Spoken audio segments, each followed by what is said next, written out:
எம்ஜிஆர் வந்து சின்ன வயசுலேயே அந்த தானம் பண்ணுறோன்ற இது இருந்தது அவர்கிட்ட. ஒரு தடவை அவருக்கு வந்து ரூ. 2 கூலி, வாரக்கூலி வாங்கிட்டு இது சக்கரபாணி அவருக்கு வாரக்கூலி வாங்கிட்டு வந்துட்டாராம். எம்ஜிஆர் வரலையாம். ஒரு ஃபேமிலி ஒரு அம்மா 2 பசங்க சாப்பாடு இல்லாமல் இருந்திருக்காங்க.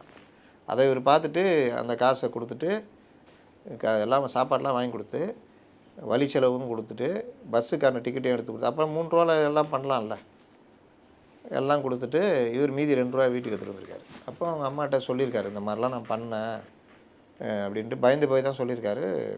சக்கரபாணி கோவப்பட்டது. அவங்க அம்மா சொன்னாங்களாம், நீ வேறு ஊதாரித்தனமாக செலவு பண்ணிட்டு நம்மள்ட்ட மீதி சம்பளத்தை கொடுக்கல, ஒருத்தருக்கு உதவி பண்ணி தான் கொடுத்துருக்காங்க.